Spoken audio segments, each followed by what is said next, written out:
Hello, welcome to another video.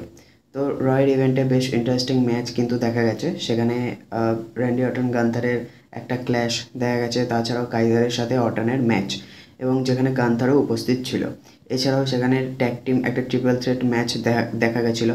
সেমাসের সাথে কিন্তু match দেখা গেছিলো। পিট ডোনার সেখানে তাকে ডিফিট করে দেয়। একটা ইন্টারেস্টিং ফ্যাসিনেটিং কিন্তু ম্যাচ সেমাসে দেখা গেছে। এছাড়াও নিউ ডেজের সাথে ওডিসি জোনসের একটা কিন্তু কম্বিনেশন দেখা যায় আকাম আর রেজার, মানে ফাইনাল টেস্টিমেন্টের এগেনস্টে, যেটা কিন্তু খুবই পাওয়ারফুল টিম। এবং অবভিয়াসলি ওডিসি জোনসের মতো একজন প্লেয়ার এসেও কিন্তু নিউ ডেজকে আরও পাওয়ারফুল করে দিয়েছে। এই ইভেন্টটা ইন্টারেস্টিং কিছু ম্যাচ এবং প্লেয়ার্সদের ম্যাচ কার্ডস দেখা গেছে সেখানে, তো সেটা নিয়ে ডিসকাস করব। তো কথা না বাড়িয়ে শুরু করা যাক। আমরা দেখেছি যে কিং অফ দ্য রিংয়ের যে ইভেন্টটা হয়েছিল, একটা ইন্টারেস্টিং ইভেন্ট আমরা অ্যাজ আ ভিউয়ার সেটা দেখতে পাই। এবং সেখানে কিন্তু অর্টনের একটা ইনজুরি থাকার জন্য সে গান্থারের এগেনস্টে কিন্তু ভালো মতন খেলতে পারেনি। এবং সে নর্মালি খেলে, এবং সে ফুললি তার ক্যাপাসিটি দিয়ে খেলতে পারেনি বলে সে পুনরায় গান্থার টাইটেল জিতে যাওয়ার পর এসে তাকে জানায় এবং তাকে চ্যালেঞ্জ জানায় টাইটেলের জন্য। তো সেখানে গান্থারও রাজি হয় এবং অবভিয়াসলি সে একজন চ্যাম্পিয়ন হিসেবে তার চ্যালেঞ্জটা অ্যাকসেপ্ট করে। এবং কাইজারও কিন্তু অবভিয়াসলি গান্থারের সাথে থাকে। তো অর্টনের সাথে কিন্তু তার একটা ক্ল্যাশ হয়, যেটা সেমাসের সাথেও দেখা গেছিলো। তো সেমাসের সাথে অনেক দিন ধরেই চলেছিল। ইভেন ব্রন বেকারের সাথেও কিন্তু কাইজারের একটা ক্ল্যাশ দেখা গেছিলো।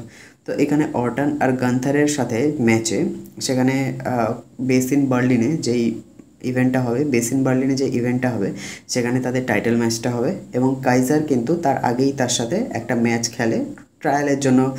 অর্টন এবং গান্থার দু পক্ষ থেকেই একটা কিন্তু রেফারেন্স মেবি একটা ওয়ার্ম আপ ম্যাচ কিন্তু দেখা যায়। তো সেখানে কাইজার একটা ভালো মতন কম্পিট করে, বাট অর্টনের সামনে অবভিয়াসলি এত বছরের এক্সপিরিয়েন্স, সে যদি গান্থারকে ডিফিট করে দেয় 15 টাইম ওয়ার্ল্ড হেভিওয়েট চ্যাম্পিয়ন সে হয়ে যাবে। তো কাইজার সেখানে কিন্তু তার সামনে সে কম্পিট করেছে ভালোই, কিন্তু তার সামনে সে টিকতে পারেনি খুব বেশিক্ষণ।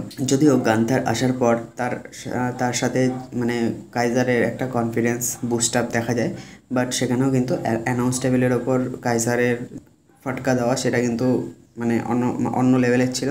ইভেন গান্থারও অর্টনকে বলছে যে মানে বেসিন বার্লিনের ম্যাচে সেটা অর্টনের সাথেও কিন্তু সেই মুভগুলো দেখা যাবে। তো যাই হোক, অর্টনকে কিন্তু তার যেখানে পেন ছিল সেইখানেই কিন্তু উইক পয়েন্টে এসে বারবার করে তার নজরটা যাচ্ছিলো, কাইজার সেই দিকেই কিন্তু পয়েন্ট করছিল। গান্থারেরও কিন্তু একদিক থেকে সুবিধে হতো। তো অর্টনকে সে মানে ডাউন করে দেওয়া এবং সে ম্যাচটা জিতে নেওয়ার চেষ্টা অবভিয়াসলি সে করছিল, বাট অর্টন কিন্তু শেষ মুহূর্তে কাইজারকে ডিফিট করে দেয় এবং সে গান্থারের সাথেও কিন্তু তার একটা ক্ল্যাশ হয় ম্যাচ হওয়ার আগেই। তো সেখানে কিন্তু বেসিন বার্লিনে একটা ভালো টাইটেল ম্যাচ এবং তাদের দুজনের মধ্যে কিন্তু আইকনিক একটা ম্যাচ, সেটা কিন্তু দেখা যাবে, অডিয়েন্সরা দেখতে পারবে। কার কাছে যাবে টাইটেলটা? অর্টন কি হতে পারবে 15 time world heavyweight champion? Sheamus আর পিট ডোনার একটা কিন্তু ম্যাচ দেখা যায়, একটা solid neck to neck competition কিন্তু দেখা যায় তাদের ম্যাচটা। ডুনো তার কিন্তু একটা হার্ড হিটিং ম্যাচের জন্য, মানে ম্যাচ খেলার জন্য সে ওয়েল নন। সেখানে কিন্তু সেমাস সে কামব্যাক করে এবং হিল হওয়ার পর তার কামব্যাকের জার্নিটাও কিন্তু বেশ ইন্সপায়ার। সেখানে সে ব্রন বেকার, কাইজার এবং ব্রনসন রিডের সাথেও কিন্তু ম্যাচ খেলে এবং সে নিজেকে প্রমাণ করে এসছে। সব ম্যাচে জিততে না পারলেও সে কিন্তু নেক টু নেক একটা কম্পিটিশন দেখা যায় তার। তো পিট ডোনার সাথেও তার ম্যাচ খেলা হয় এবং সেই ম্যাচে তাকে কিন্তু ডিফিট করে দেয় সে ব্রজ কিক দিয়ে। ড্রু ম্যাকেন্টায়ার তার ফ্রেন্ড বলেছিল যে সে শুধু বার্গার খেয়ে হেলদি হয়েছিল, সে হিল হয়েছে ঠিকই কিন্তু সে বার্গার খেয়ে ফাস্টফুড খেয়ে হেলদি হয়েছিল সেটাও বলেছিল, বাট সেমাস দেখিয়ে দিয়েছে তার ব্যাঙ্গার অনেকটাই বেশি ওভার পাওয়ার। তো যাই হোক, মানে সে পিটি ডোনার সাথে ম্যাচটা সে উইন হয়। পরবর্তীতে কাইজারের সাথেও কিন্তু তার একটা ক্ল্যাশ দেখা যাচ্ছে। তো সেখানে কাইজার ভার্সেস পিট ডোনো ভার্সেস সেমাসের একটা ট্রিপল থ্রেট ম্যাচ দেখাও যেতে পারে, বা কাইজারের সাথে তার পরবর্তী ম্যাচ দেখা যেতে পারে।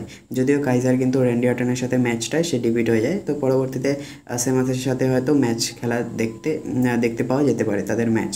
তো আশা করা যাচ্ছে একটা ট্রিপল থ্রেট ম্যাচ কিন্তু দেখা যাবে। তো ম্যাক্সিন ডুপ্রি আর ইভি নিলের একটা সোলো ম্যাচ দেখা যায়, সেখানে তারা কিন্তু ভালো মতন কম্পিট করে বলা যায়। ম্যাচটা নেক টু নেক ছিল এবং তাদের একটা অ্যাথলেটিক পার্সপেক্টিভও দেখা গেছে সেখানে সোলো ম্যাচে, যেখানে আলফা একাডেমি থেকে ম্যাক্সিন ডুপ্রি সে রিপ্রেজেন্ট করে এবং যেটা কিন্তু ডিভাইড হয়ে গেছে, মানে আমেরিকান মেড আর এদিকে আলফা একাডেমি। তো দুটো টিম কিন্তু যদিও চাড গ্যাবেল দুটোর মানে নেতৃত্বে ছিল, তো সেখান থেকে দুটো টিম কিন্তু ডিভাইড হয়ে গেছে দেখতে পাওয়া গেছে। এবং সেই হার্ড হিটিং তো ছিল না, লং লাস্টিংও কিন্তু ছিল না। ওয়েট 6-এর একটা কিন্তু অ্যাপিয়ারেন্স দেখা যায় এবং আলফা একাডেমি চাড গ্যাবেলের ওপর একটা ডমিনেন্স দেখা যায় এবং পরবর্তীতে তাদের সাথে ম্যাচ খেলা দেখা গেল যেতে পারে, মানে এদিকে আমেরিকান মেড ভার্সেস অন্যদিকে হোয়াইট 6। পুরো টিমের ম্যাচ না হলেও আঙ্কেল হাউডি ভার্সেস চাড গ্যাবেলের ম্যাচ কিন্তু দেখা যাবে। জাজমেন্ট ডের কিন্তু অনেকদিন ধরেই একটা তাদের মধ্যে ইন্টার কলিশন দেখা গেছিলো, সেখানে ডেমিয়ান প্রিস্ট, ফিন বেলার, কার্লিটোর মধ্যে কিন্তু একটা ক্ল্যাশ দেখা যায়। সেখানে রিয়া রিপ্লে কামব্যাক করে এবং লিভ মর্গানের যেই পার্সপেক্টিভ, তার যেই ভূমিকা, সেটাও কিন্তু অনেকটাই ছিল জাজমেন্টে এরকম ইন্টিগ্রেশনের জন্য। সাইডে দেখা যায় এক সাইডে জাজমেন্টের ওপরে গিয়ে, বাট রিয়া রিপ্লে যেখানে ডমিনিকের সাথে একটা ভালো বন্ডিং ছিল।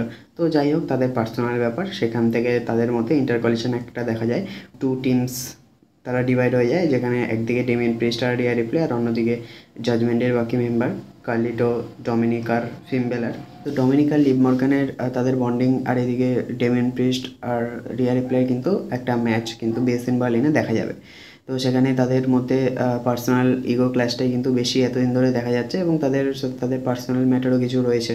বাট সেখানেও কিন্তু একটা টুইস্ট, সেখানেও একটা মেবি আনফেয়ার হবে, কারণ যদি ফিমেল আর গার্লফ্রেন্ড যদি ইন্টারফেয়ার দেখা যায়, অবভিয়াসলি তাদের ইন্টারফেয়ার দেখা যাবে। আর হতে পারে যে ডেমিয়ান প্রিস্ট আর রিয়া রিপ্লের সাথে যদি অন্য কোনো প্লেয়ার যোগ দেয়, তাহলে কিন্তু মেবি ব্যালেন্স হতে পারে। আর নইলে 2 ভার্সেস 2 ম্যাচে এদের ইন্টারাপশন তো দেখাই যাবে জাজমেন্টের, তো সেখানে কিন্তু একটা আনফেয়ার, আনজাস্টিফাইড ম্যাচ কিন্তু হয়ে যাবে। তো সেটাই এখন দেখার। এই ইভেন্টে ডেমিয়ান প্রিস্ট আর রিয়া রিপ্লের ওপর কিন্তু তাদের ডমিনেশন দেখা যায় জাজমেন্টের।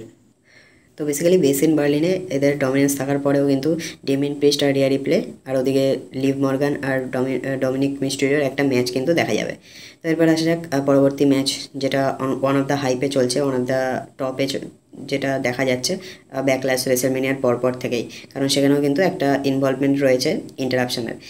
তো সিএম পাঙ্কের আগাগোড়াই একটা কিন্তু ইন্টারেস্টিং জার্নি দেখা গেছে এবং তার সাথে তার সবচেয়ে বড় ফ্যান ড্রু ম্যাকেন্টায়ার, তারও কিন্তু ইনভলভমেন্ট, মানে ফ্যানের দিক থেকে তো রয়েইছে, তাদের ম্যাচের দিক থেকেও রেসলম্যানিয়া হোক, ব্যাকল্যাশ হোক, সব জায়গাতেই কিন্তু তাদের দুজনের একটা ক্ল্যাশ দেখা গেছে প্রতিটা ম্যাচেই।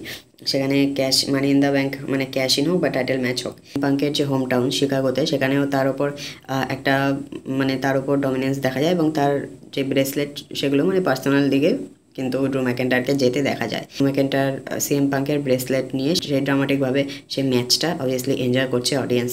তো তাদের মধ্যে যেই ইগো ক্ল্যাশ, একটা ইমোশনাল একটা বন্ডিংও কিন্তু দেখা যাচ্ছে, স্টার এবং তার ফ্যানের মধ্যে যেই কলিশন, যেই দ্বন্দ্ব, সেটাও কিন্তু দেখতে পাওয়া যাচ্ছে। নিউ ডেজের সাথে ফাইনাল টেস্টিমেন্টের যে ম্যাচটা হয়, সেটা কিন্তু বলার মতোই এবং যথেষ্ট স্যাটিসফাইডও ছিল দেখার জন্য। তো অডিয়েন্সের কাছে মানে প্রতিটা গেম প্লে কিন্তু মানে অনেকটাই লং লাস্টিং ছিল এবং অনেক এঙ্গেজমেন্ট ছিল অন্য ম্যাচের তুলনায়। এতদিন ধরে যে ম্যাচগুলো হয়ে এসছে তাদের ড্রামাটিক দিকটাই বেশি ছিল, বাট এই ম্যাচে কিন্তু একটু বেশি এঙ্গেজমেন্ট দেখেও মনে হয়েছে গেম একটু স্কিলফুল ছিল এবং গেম প্লেটাও কিন্তু একটা বেশ ছন্দে দেখা গেছে, যেটা কিন্তু অডিয়েন্স বেশ এনজয় করেছে দেখে মনে হয় এবং অবভিয়াসলি স্যাটিসফাইড ছিল এটা, কারণ একটা ব্যালেন্স কিন্তু দেখা গেছে দু টিমের মধ্যেই, দুপক্ষেই। কারণ এতদিন ধরে ফাইনাল টেস্টিমেন্টের আকাম রেজারের একটা ডমিনেন্স দেখা গেছে, কেরিয়ান ক্রস তো ছিলই, সেখানে তাদের একটা টিমের ডমিনেন্স নিউ ডেজের কবে কিংস্টন আর জেভিয়ার উডের ওপর। বাট ওডিসি জোন্স আসার পরে কিন্তু একটা ব্যালেন্স ক্রিয়েট হয়েছে এবং সেখানে কিন্তু আকাম রেজারও কিন্তু তার কাছে একটা কিন্তু নেক টু নেক কম্পিটিশান তার জন্য কিন্তু দেখা যাচ্ছে। তো সেখানে ওডিসি জোন্স কিন্তু দুজনকেই একসাথে সামলে নিচ্ছে, আকাম আর রেজার এওপিকে। তো এবং ম্যাচটা সেই জিতিয়ে দেয় এবং নিউ ডেজকে কিন্তু অন্য লেভেলে নিয়ে যাচ্ছে, যেটা কিন্তু বিগির সময় কিন্তু এতটা দেখা গেছিলো, বাট এতটাও ছিল না। বাট ওডিসি জোন্স এসে কিন্তু একটা অন্য দিকে, অন্য লেভেলে নিয়ে গেছে তাদের নিউ ডেজ টিমটাকে।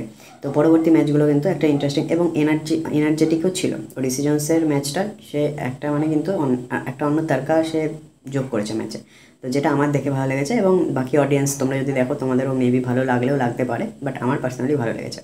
পরবর্তীতেই এরকম ইন্টারেস্টিং ম্যাচ মেবি পেতে চলেছি, আমরা দেখতে পারবো, সেটাই আশা করা যাচ্ছে। তো ব্রনসন রিড আর মিজোর কিন্তু একটা নন ডিসকোয়ালিফাইড একটা ম্যাচ দেখা যায়, যেখানে ব্রনসন রিড অবভিয়াসলি তার একটা হেভি ওয়েটের জন্য সে কিন্তু তার ডমিনেন্স প্রতিবারই দেখা যায় এবং মিজো কিন্তু সেই মানে তার অ্যাগ্রেশনটা অনেক বেশি ছিল, কারণ আর্ট্রুথ আগের সপ্তাহেই দেখা গেছিলো যে আর্ট্রুথের ওপর কিন্তু বেশ কয়েকবার সুনামি ব্রনসন রিড দিয়েছে এবং তাকে কিন্তু একটা জেনারেল ম্যানেজার অ্যাডাম পিয়ার্স তারা এসেও বারণ করা সত্ত্বেও অ্যাডাম পিয়ার্সের সেই ক্ষিপ্রতাটা দেখা গেছে আর্ট্রুথের ওপর। তো সেখানে মিজেরও কিন্তু একটা বেশ অ্যাগ্রেসিভনেস দেখা গেছে ম্যাচটায়। সে কিন্তু ভালো কম্পিট করেছে এবং অনেকটা টেবিল ল্যাডার চেয়ারের মতো লাগছিল বেশ সব কিছু অ্যারেঞ্জমেন্ট করে। বাট অবভিয়াসলি একটা হেভি ওয়েটের কাছে সে গ্র্যান্ড স্ল্যামি অ্যাওয়ার্ড উইনারও ব্রনসন রিড, তো অনেকটাই কিন্তু পাওয়ারফুল মিজের তুলনায়। তো সেখানে মিজ ভালো কম্পিট করেছে, বাট বেশিক্ষণ ধরে চলেনি এবং তাকে কিন্তু ডিফিট করে দেয়। বাট ব্রনসন রিড প্রতিবারের মতো এবারও সে ম্যাচ শেষ হয়ে যায়, বাট তারপরেও কিন্তু সে দিতে যায় এবং তখনই দেখা যায় ব্রনস্টোম্যানের এন্ট্রিটা দেখা যায়, যেটা কিন্তু ব্রনসন রিড সে ভাবতেও পারেনি। তো এদের দুজনের কিন্তু একটা পাওয়ারফুল ম্যাচ দেখা গেল, যেতে পারে দেখা। তো সেটা কিন্তু অনেকটাই স্যাটিসফাইড হবে, কারণ এতদিন ধরে ব্রনসন রিড সে ডমিনেন্স করে এসছে মিজ, আর্ট্রুথ এবং ওদিকে সেথ রলিন্সকেও কিন্তু বেশ কয়েকবার সে ডাউন করেছে। তো ব্রন স্ট্রোম্যানকে তার তার টক্কর দেওয়াটা কিন্তু তার কাছে একটু চ্যালেঞ্জিং হবে। তো সেটাই এখন দেখার, পরবর্তীতে ব্রনসন রিড সে কি পারবে ব্রন স্ট্রোম্যানকে ডাউন করতে, যেখানে স্যামি জেনও কিন্তু একবার ব্রনসন রিডের সাথে ভালো টক্কর দিয়েছিল। তো সেটাই এখন দেখার, ব্রনসন রিডকে কি কেউ হারাতে পারবে নাকি ব্রনসন রিডই ডমিনেট করবে, সেটাই এখন দেখার। তো এখন ব্রন ব্রেকারের কাছে কিন্তু ইন্টারকন্টিনেন্টাল চ্যাম্পিয়নশিপের টাইটেলটা রয়েছে। তো সে কিন্তু চ্যালেঞ্জ জানাচ্ছে এবং সে বলছে যে সেটা তারই, মানে টাইটেলটা সে ডিজার্ভ করে এবং টাইটেলটা তারই থাকবে। বাট যে কন্টেন্ডার নাম্বার 1 ম্যাচ খেলে জিতে তাকে চ্যালেঞ্জ জানাবে, তার কাছে কিন্তু বড় ভুল হবে সে টাইটেলটা নেওয়ার জন্য। কন্টেন্ডার নাম্বার 1-এ কে যাবে সেটাই কিন্তু এখন দেখার। আলবা ফায়ার আর ইজলা ডন তারা তাদের টাইটেলটা ডিফেন্ড করে ড্যামেজ কন্ট্রোল এবং পিওর ফিউশনের এগেনস্টে। তো একটা ট্রিপল থ্রেট ম্যাচ দেখা যায়, যেটা অবভিয়াসলি নন ডিসকোয়ালিফাইড ম্যাচ। সেখানে আয়োস্কাইয়ের কিন্তু একটা ভালো পারফরমেন্স দেখা গেছে, একটা বেশ সিস্টেমেটিক একটা ছন্দে ম্যাচটা ছিল, লং লাস্টিং ছিল। এবং আয়োস্কাই আর ওদিকে এলবা ফায়ার ইজলা ডনেরও কিন্তু একটা আলবা ফায়ার আর আয়োস্কাইয়ের দুজনের কিন্তু ভালো গেম প্লে দেখা গেছে। সাইনা বেসলার এবং তাদের টিমেরও কিন্তু মিনিমাম একটা নর্মাল গেম প্লে কিন্তু দেখা গেছে। বাট তাদের সাথে সোনিয়া ডেভিল তারও কিন্তু একটা ইন্টারাপশন দেখা গেছে সে ম্যাচের বাইরে থাকা সত্ত্বেও। আলবা ফায়ার আর ইজলা ডন তারা ম্যাচটা জিতে যায় এবং তারা তাদের টাইটেলটা ডিফেন্ড করে। তো পরবর্তীতে বিয়াঙ্কা বেলার এবং জেড কার্গিল মেবি হয়তো তারা তাদের সাথে ম্যাচটা খেলবে, তারা তাদের টাইটেল ম্যাচটার সাথে চ্যালেঞ্জ জানাবে। তো সেটাই এখন দেখার যে পরবর্তীতে তারা কি টাইটেলটা তাদের সাথে জিততে পারবে নাকি পরবর্তীতে বিয়াঙ্কা বেলার জেড কার্গিল তাদের কাছে আবার ফিরে যাবে টাইটেল ম্যাচটা, সেটাই এখন দেখার। চেলসি গ্রিন এবং পিপার নিভেনেরও কাছে কিন্তু একটা সুযোগ রয়েছে তাদের থেকে টাইটেলটা জেতার। তো তারা কি আসবে এবং ম্যাচটা কি খেলবে সেটাই এখন দেখার। তো অর্টন আর কাইজারের ম্যাচটা শেষে অর্টন কিন্তু বেশ ভালো রকম সে গেম প্লে, অবভিয়াসলি এত বছরের এক্সপিরিয়েন্স রয়েছে সে, এবার যদি গান্তারকে ডিফিট করে 15 টাইম হয়ে যাবে এবং গান্তারের উপস্থিতিতে কাইজারের সাথে সে ম্যাচটাও হয়। তো কাইজার সে কম্পিট করে, বাট তার সামনে অবভিয়াসলি সে তার এক্সপিরিয়েন্সটা কম এবং তার সামনে কিন্তু বাট কম্পিট করেছে মানতে হবে। এবং তার অর্টনের এগেনস্টে গিয়ে গান্তারের সামনে সে কিন্তু ট্যাকেল করে এবং তার স্কিলফুল একটা গেম প্লে দেখা যায়, যেটা কিন্তু অ্যাগ্রেসিভ ছিল প্রতিবারের মতোই। বাট অর্টনের সামনে সে টিকতে পারেনি বেশিক্ষণ এবং সে অ্যানাউন্স টেবিলের ওপর তার যেই পাছাড় দেওয়া সেটাও মানে রেসলিংয়ের মতো সেই পেছনে অ্যানাউন্স টেবিলের ওপর পাওয়ার বাম টাইপের পাওয়ার স্ল্যাম, সেটাও কিন্তু দেখা যায় বেশ কয়েকবার গান্তারের দিকে তাকিয়ে। এবং গান্তারও সে বলে টাইটেলটা তার কাছে রয়েছে এবং বেসিন বার্লিনে তাদের মধ্যেও কিন্তু ম্যাচ হবে, সেটাও কিন্তু সলিড একটা টক্কর দেওয়ার মতো। তো বেসিন বার্লিনে কিন্তু একটা ভালো ইভেন্ট হতে চলেছে, আইকনিক সব ম্যাচ। গান্তার আর অর্টনের কিন্তু ম্যাচটা কিন্তু আইকনিক হতে চলেছে, টাইটেল ম্যাচ, যেটা ওয়ান অফ দ্য টপ ম্যাচগুলোর মধ্যে অন্যতম। সবথেকে বেশি অডিয়েন্সের নজর থাকবে এটার মধ্যে, এদের ম্যাচে। তো এছাড়াও ব্লাড লাইন এবং আদার্স আরও ম্যাচ রয়েছে, সেটা স্ম্যাকডাউনের ইভেন্ট যখন হবে তখন ডিসকাস করব। তো রয়্যাল ইভেন্টটা বেশ কম্প্যাক্ট ছিল এবং এন্টারটেনমেন্ট ভরপুর ছিল।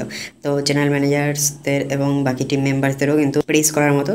Praise to the whole team, creative team of WWE, Adam Pearce and all the creative team. So much creativity and all the dramatic sequence সত্যি মানে অসাধারণ ছিল এবং যেটা কিন্তু আগের থেকে অনেকটাই বেটার, যেটা অডিয়েন্সরাও অনেক engagement and full of entertainment. So satisfied all the match. I am always enjoying to see the match এবং সব ম্যাচগুলো দেখে কিন্তু বেশ ভালোই লাগে এবং পরবর্তী যে ম্যাচগুলো সেগুলো ভালো হবে আশা করাই যাচ্ছে। তো অনেকের ফুটবল, ক্রিকেট, অনেকের বিভিন্ন স্পোর্টস ভালো লাগে। আমার ছোটোবেলা থেকে এটা দেখে এসেছি, স্কুলে যাওয়ার সময় হোক, কলেজে যাওয়ার সময় হোক, সব মানে প্রতিটা বছরেই মানে ছোটোবেলা থেকে একটা স্মৃতি জড়িয়ে রয়েছে এবং সেখান থেকে কিন্তু এখনও মাঝে মাঝে দেখা হয় এবং সেখান থেকে কিন্তু রিভিউ করা এবং ছোটোবেলার সেই ভালোবাসা থেকে।